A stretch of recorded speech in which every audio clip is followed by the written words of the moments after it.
Oh. Greetings from Castle Goring from Mickey, Aurora, Treasure, and from me. Well.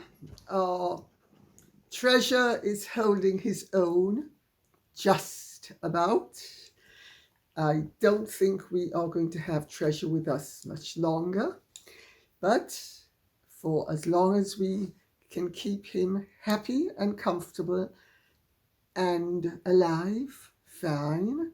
But today is a celebratory day, at least in part, because if you notice, I have on a Stephen Meisel shirt. Stephen Meisel, as many of you might know, is a wonderfully popular and extremely gifted photographer. And earlier this year, they approached me to be one of the models along with Linda Evangelista and Kaya Gerber, I think is her name. And anyway, quite a lot of really rather splendid models. Can you imagine? I mean, talk about flattering. And of course, I thought it was wonderful that here I am, then 73, but nearly 74, now 74, being asked to model for this Stephen Meisel collection for Zara. Well, we weren't able to get it together because of commitments I had around Ascot, etc., etc. And our schedules just were not able to match up. And then they very kindly asked me to the opening party, the launch, which was held on, I think it was Friday evening, might have been Saturday evening, anyway, in New York. And I couldn't go to that because I was due to be at Goodwood.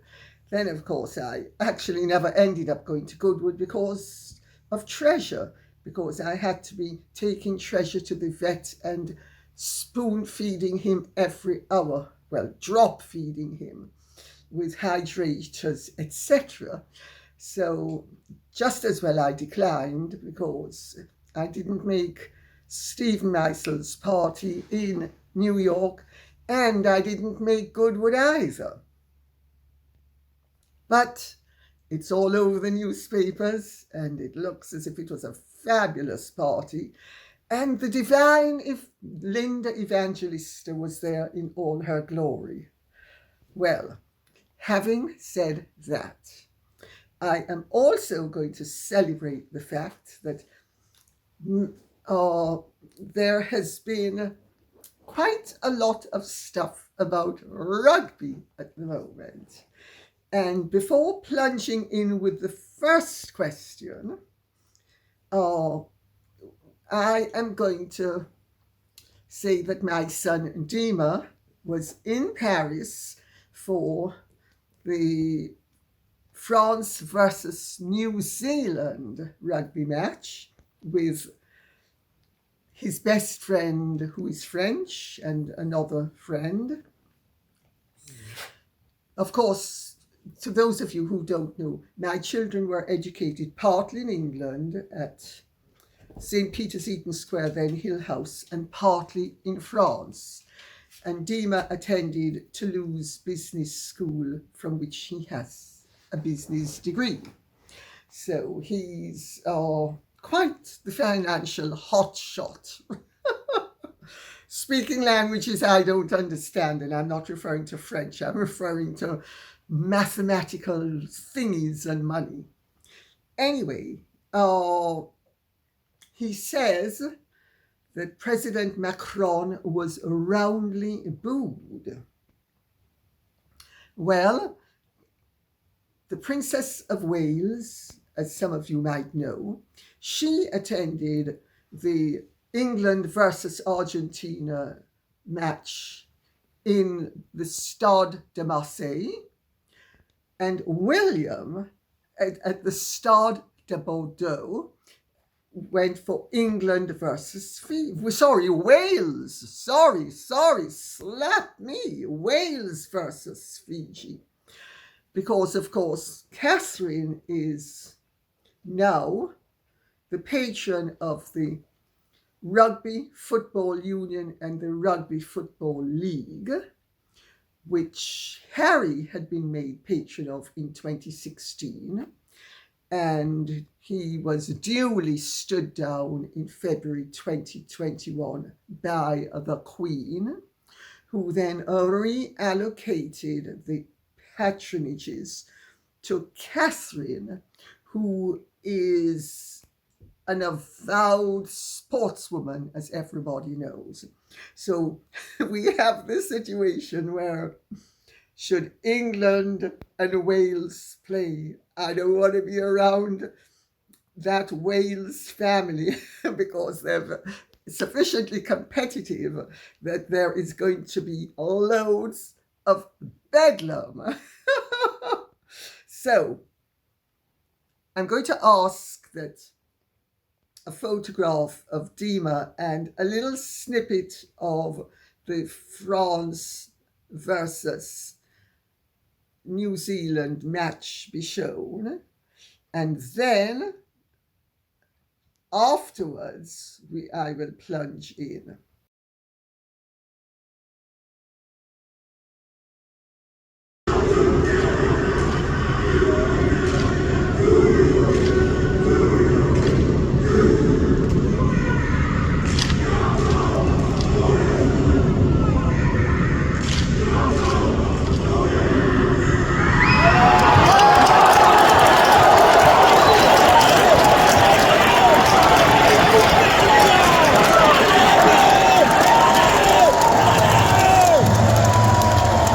And now I plunge in with NS25 says, Dear Lady C, please comment on the podcast, The Good, the Bad and the Rugby, with the Princess of Wales, William and Kate.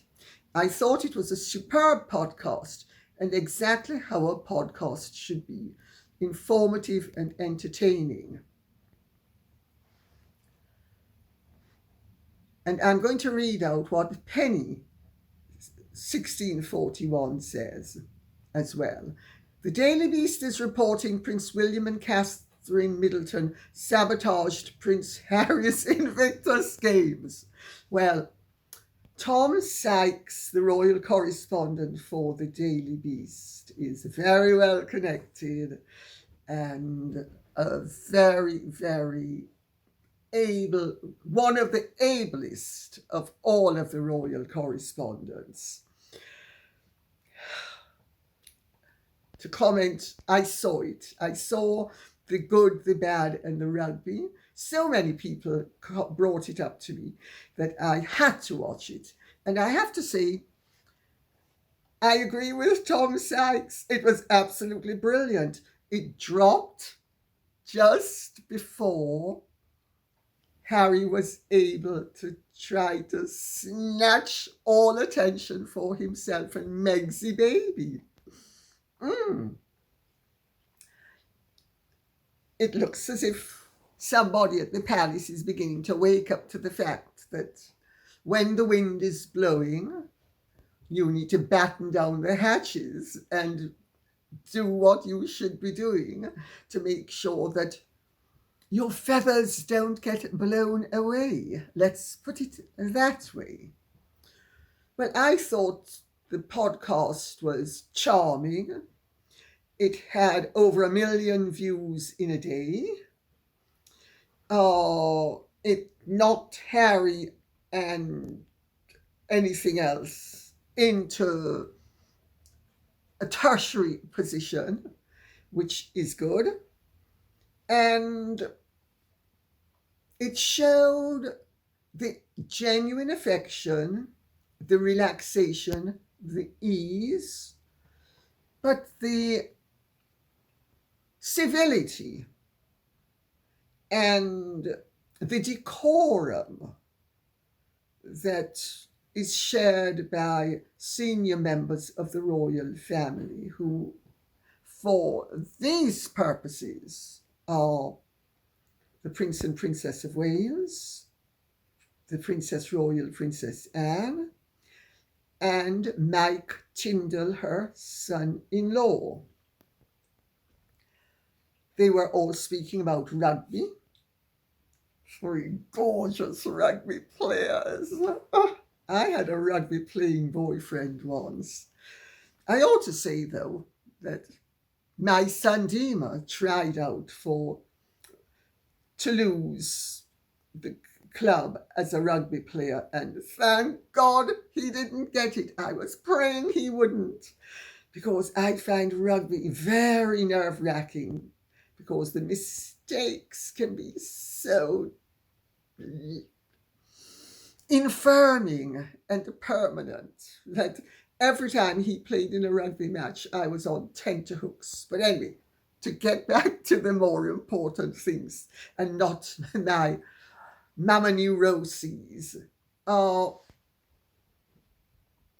It was charming. It showed what the relationship is between William, Catherine, and their aunt, and their cousin's husband, and all very relaxed, all very polite, all very well bred.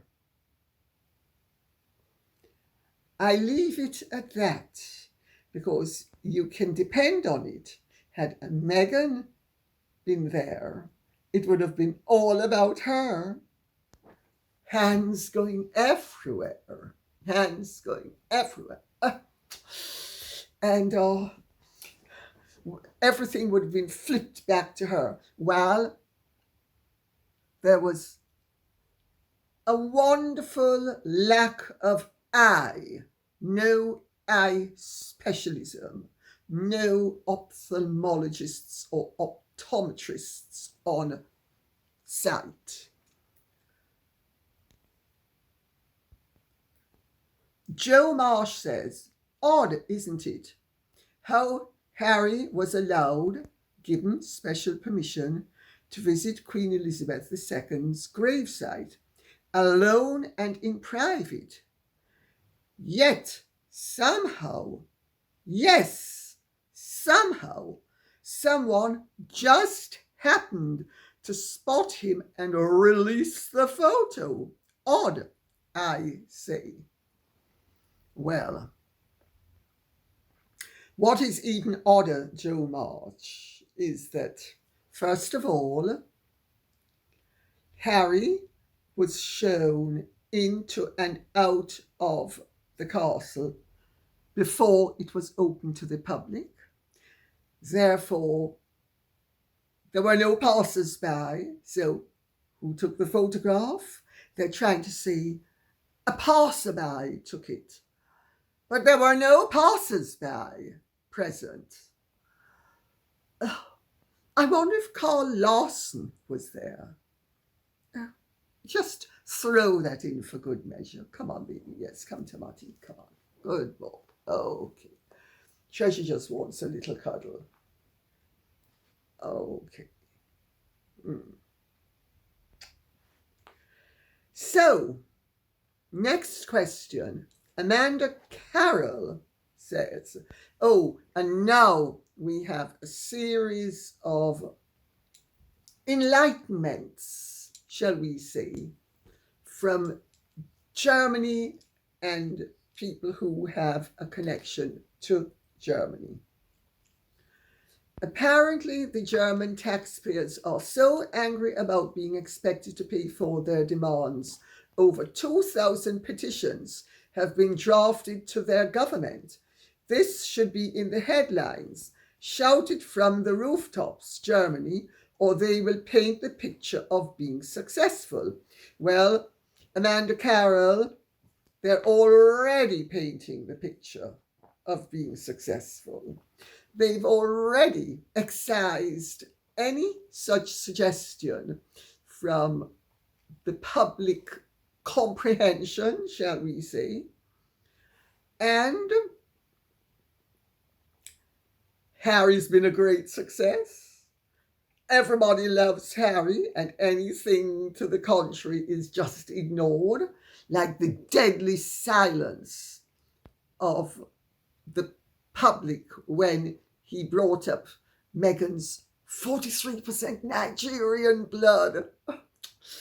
So particular. Nigeria, of course, as a country didn't exist until very recently. And there is no such thing as an indigenous Nigerian. They are indigenous Igbo, Yoruba, etc., etc. However, let's not get bogged down with fact and detail. Okay, Treasure, Mummy's going to put you down because it's very hot for Mummy to keep you in her arms. Let Mufti put you right here. Okay, I'm putting Treasure beside me so I can stroke him.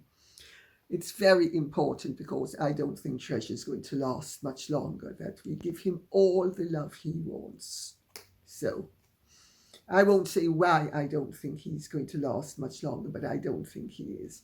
I have been as optimistic as I could have been and tried everything, and I am afraid I don't think things are working. But anyway, next one. Beata Dreher says, yes, Lady C, she demanded all this, and in the end, we decided we don't want her in our beautiful old city. And the people asked, who on earth is this crazy woman? And the taxpayers wrote letters not to give our money for an army helicopter. That, of course, is news that we have been studiously denied knowledge of. Interesting, isn't it? How when you're on the ground, you get one version of events. And when you are in the sky, you get another. Especially when you're dealing with people who are at all not earthed. I am me, says. In the news in my country, Germany, Harry lost his magic touch and people lost interest in him.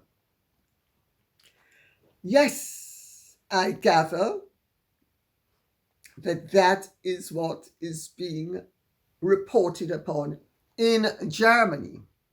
But of course, since nobody in the United Kingdom or the United States, except a very few people, speaks German, the press can report anything they want, and they are doing exactly that as usual. Wenfott says, Dear Lady C, just watched Harry's speech at the Invictus Games. He was doing well until he mentioned Meghan's Nigerian heritage, when the crowd went dead silent. I felt like he was trying to upstage once again William, Catherine and the Princess Royal's appearance on Mike Tyndall's podcast. What are your thoughts? Well, I think he was furious that they had upstaged him. That's what I think. I don't think that he was trying to upstage them. I think he knew they had upstaged him. And Harry is number 5 in the line of succession. Meghan was number 6 on the Suits cast. They're not in the top 3 ever. So let's put it that way. And I know from people who were there that when he said that, not only did everybody go stony cold silent, but then people under their breath said some pretty excoriating and disapproving things about what he was trying to do. He was trying to bring in the race card and succeeded in bringing in, leave him alone, honey, and succeeded in bringing in the race card. And Aurora now wants to come, and I'm afraid she can't, so I'm going to have to push her to one side. Good girl, good girl. Sorry about this, but I mean, it's very important that we give Treasure his last day or two, surrounded by love. And Aurora is giving him love as we speak. But she also wants to give me love, and I'm telling her, save it for Treasure. So,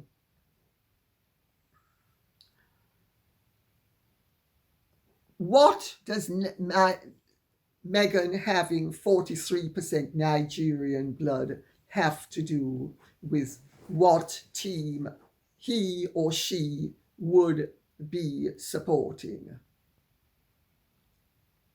I mean, is this a joke?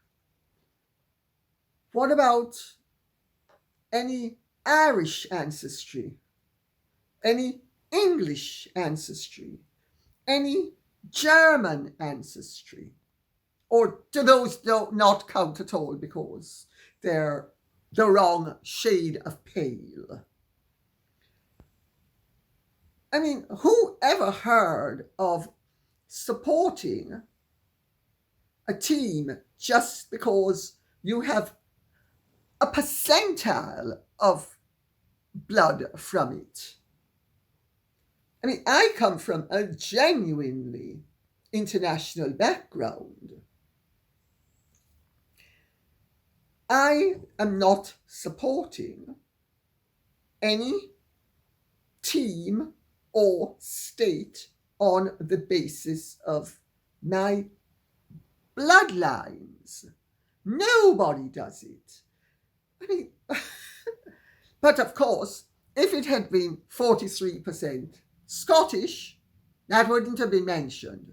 43% German, well, that might have been mentioned because he did say that he was a Dusseldorfer. Stealing from President Kennedy, I am a Berliner, as indeed a more than one people commented upon to me, not entirely approving, incidentally, of yet another snatch from yet another famous person. You know, Harry and Meghan seem incapable of coming up with anything original and anything that is not somehow distasteful. But anyway, his wife was 43% Nigerian, went down like a lead balloon. And I will not repeat some of the comments that were taken back to me about what he said. But I can tell you something, they were anything but approving. And Harry seems to have forgotten that the one place you don't play the race card is in Germany. But of course, he might never have heard of anything about World War II. So let's leave it at that. Peterell says, Lady C, you mentioning that H&M are using the colour card for Invictus games now makes what Harry said in his speech at Invictus make sense. Harry said that it's very competitive in his house since his wife found out she is of Nigerian descent. Laugh out loud. Do you think H knows the truth about Meg? Or is he just so thick he actually believes she is 43% Nigerian? Bricks, my dear, are thinner than Harry. Bricks. You know the expression thick as a brick? Harry is thick as Ayers rock. We need to look at Doria's family tree to see she's more than 14% white, which means she can't be 86% Nigerian, which means Meghan can't be 43% Nigerian. I find this race card playing done so cynically just distasteful. And on that note, I will move on to what Sandra Mendel says. Lady C, what is this about Meghan bribing you? And she seems really proud she bribed you. Sandra Mendel, I don't know what you're talking about. Darling, if David Koch, with all of his money, couldn't induce me to marry him when I didn't want to, I don't know what would make anybody think that there would be any human being on earth who could have anything that could bribe me. Because if I was able to say no to one of the richest men on earth, whom I loved, incidentally, as a friend, and for whom I had utmost respect, and whose company I enjoyed, but because I wasn't in love with him, I said no. Well, if I said no to all of that money, and that amount of money, because he died 4 years ago, leaving $51 billion, and when we're speaking about, he was worth about $500 million, which, as you can see, grew. But $500 million in the early 70s was a heck of a lot of money. And if I could have said no to him, when with his money I could have bought anything. In fact, I said to a friend of his, how many sable coats does one have to buy before one realizes that money isn't everything? 4, maybe 5 if one's awfully dumb. I've never been dumb, and I don't know what you're referring to, but if it boosts Meghan's ego to be going around saying that she bribed me, let her go right ahead. She's only making a bigger fool of herself than when she said she's 43% Nigerian, and that she's a philanthropist, and that she's a humanitarian, and that she believes in kindness and compassion. It's all beyond ridiculous. I mean, one has to laugh. So, Anthony says, Meghan is inspirational, intelligent, modern, trendy, dynamic, sexy, articulate, sophisticated, funny, ambitious, and beautiful. So much to admire. Anthony, do continue to be a member of the Flat Earth Society. It's fine. It's fine, yes. I'm sure she is inspirational. Most people, of course, would say, though, they're inspired to do the absolute opposite of what she does. Intelligent? Well, she certainly has brain activity, although if one of the benefits of intelligence is to achieve success, something's missing there. Modern? Doubtless she's modern. Trendy? Oh, absolutely on trend.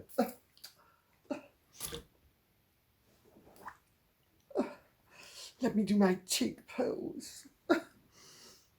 Dynamic? Without a doubt. But what's all that dynamism got her from being one of the most popular people on earth to one of the most unpopular? Sexy? I concede, I'm sure. Of my information, she definitely has skills in that department. And I'm not knocking it, and I'm sure many people have knocked it either. Maybe knocked her, but that's something else again. I mean, let's face facts. I mean, she is so sexy that maybe everybody's jealous of her. Even those of us who have genuine castles while she has none. Turned out much richer than her, etc., etc. Yes, articulate. Well, she certainly knows how to make word salad, but does it have meaning? I don't think so. Sophisticated.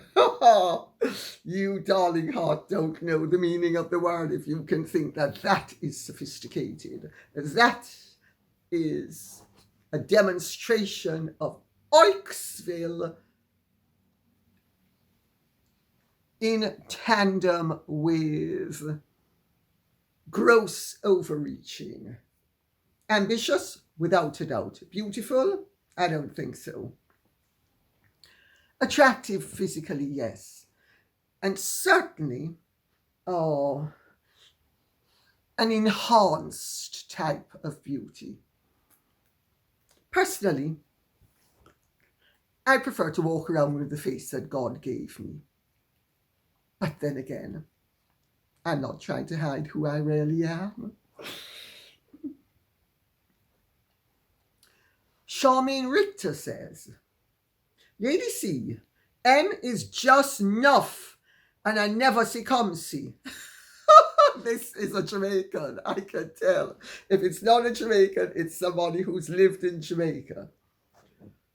In Jamaica, when you say, what a way she enough bad, it means too much, excessive, preposterous, ridiculous. And never see come see is très arriviste. Oh, and I don't want to insult poor people who live in trailers. So I'm not going to say anything that would be pejorative, because I'm sure there are many people who live in trailers who are beautifully presented and very nice and properly brought up and properly mannered. But they all put out trash. And I think, sorry, but never see come see is trash, posing as something else while remaining trash in the Jamaican vernacular. Blaise Casey says, the two black women, Kerry Washington and another famous women who were pictured with MM, deleted MM from their pictures before posting them. Also, I am embarrassed for America that we have to claim that nasty self-centered B as one of our own. She really thinks that she is so much better than everyone else. I think the other person you're speaking about is Kerry Rowland. And yes, isn't it amazing that she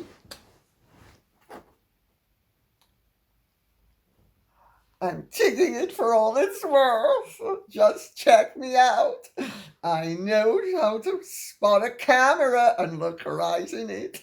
Barracuda teeth skinning for all they're worth. But then Daddy did pay an awful lot of money for this orthodontia. Not that I'm going to give him credit for it. No, I'm not, because of course I had to put myself through school. I had to be working from the age of 6 months, and these teeth are mine, bought and paid for by me when I was 8 years old, standing on street corners. Yeah, and we weren't even going to what I had to do. No. Oh, where's the tin can? Oh, where's the tin can?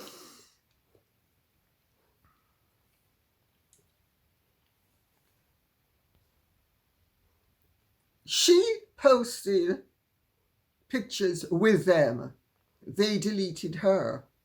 What does that tell you about Meg's baby's desirability? You know, Ari Emanuel can hustle and muscle and bustle all he wants. there is no way that pig is gonna benefit from anything with lipstick, and nobody is gonna be kissing it and calling it a heifer, much less a fabulous human being. So he can forget that, although he's still trying, but he can try till he's blue in the face. Once you know it's a pig in lipstick and it snorts and grunts and stinks to high heaven, you don't want it in your drawing room. It's as simple as that. And you really don't want it in your life. Unless, of course, it's been nicely dealt with and you have it as bacon and maybe pork cutlets.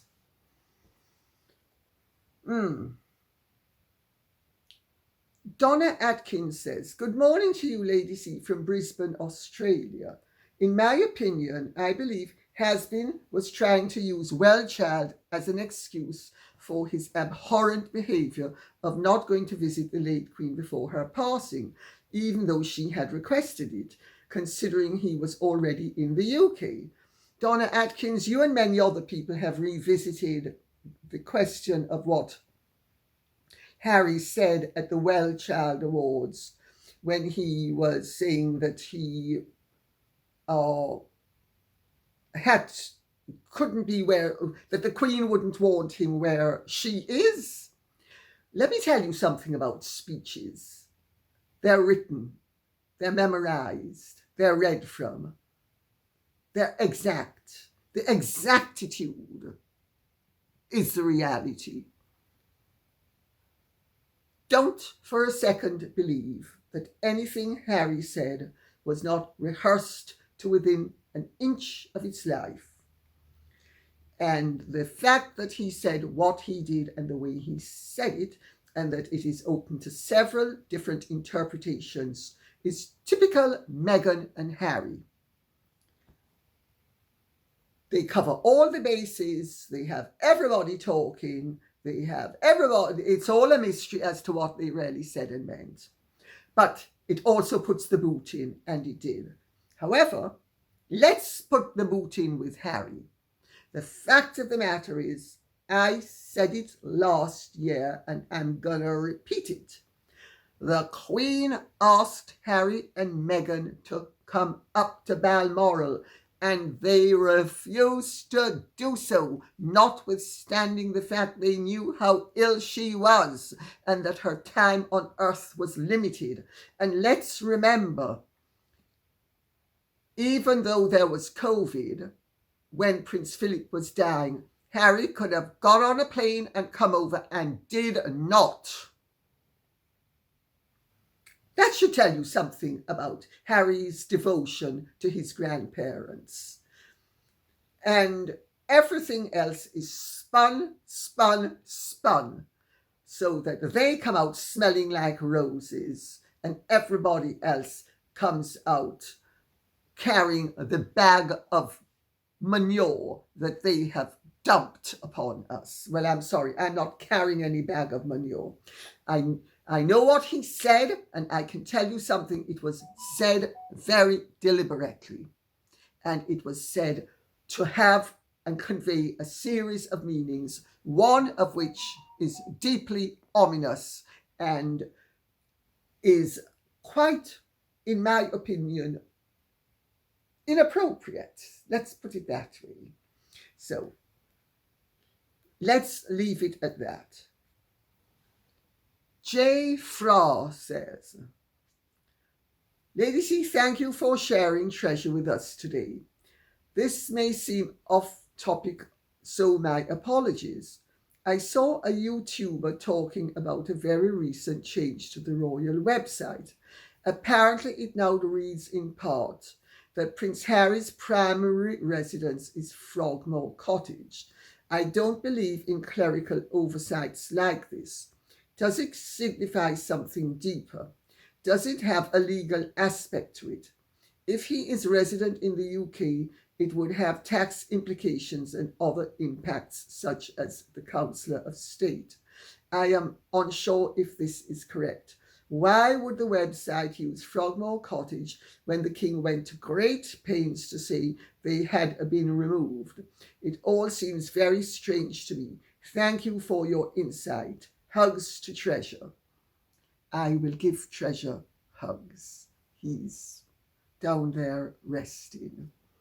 He's had his cuddles. Now he wants to chill. So, and I am letting Treasure do exactly as he pleases. Yes, you're not the only person who's brought this up. And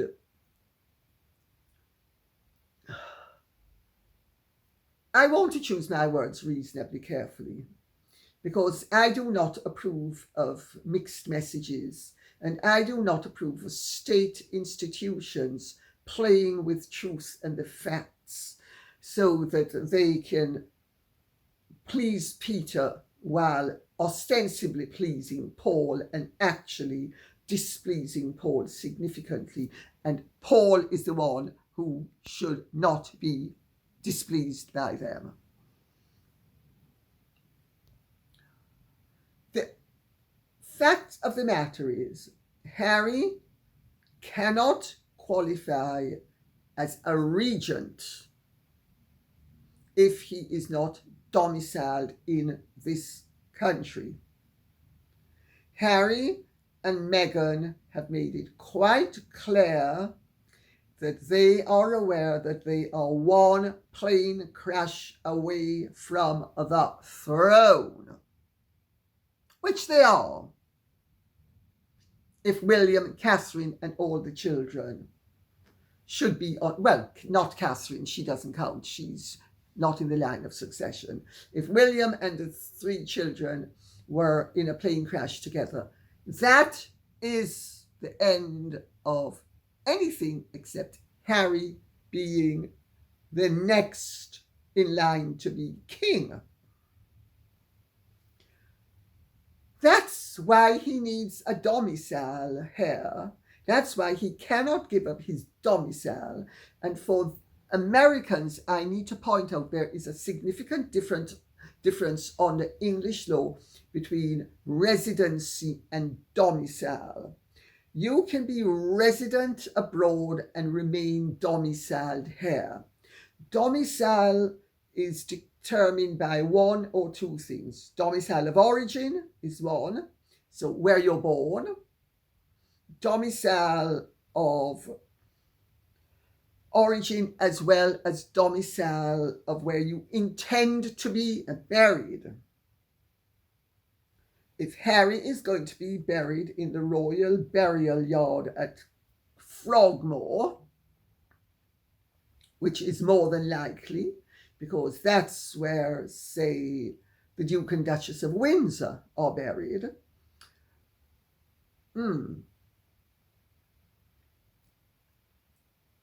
he needs to maintain his domicile. To have a domicile, here you need to have an address, and presumably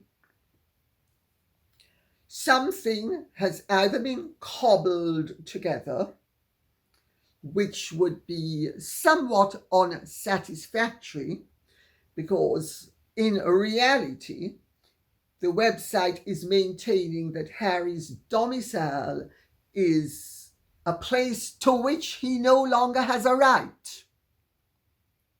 So this is very anomalous, and this is rather perturbing to people who value consistency. Let me put it that way. On the other hand, has he been granted some apparent right that has nothing to do with actually occupying Frogmore Cottage? It would be highly irregular. But I don't want to rock this boat beyond saying what I have said, because this is a very potentially contentious subject where people I support could end up having egg on their faces. Let's put it that way. I think if you are listening to what I'm saying, you will know exactly how I feel. And on that note, I'll say thank you very much for listening. I hope this has been of some interest to you. If it has, please keep the questions and comments coming in so I will know what you would like me to address with you. Okay? Thank you so much. And if you have enjoyed this, please like, share, subscribe, press the notification bell, and Godspeed.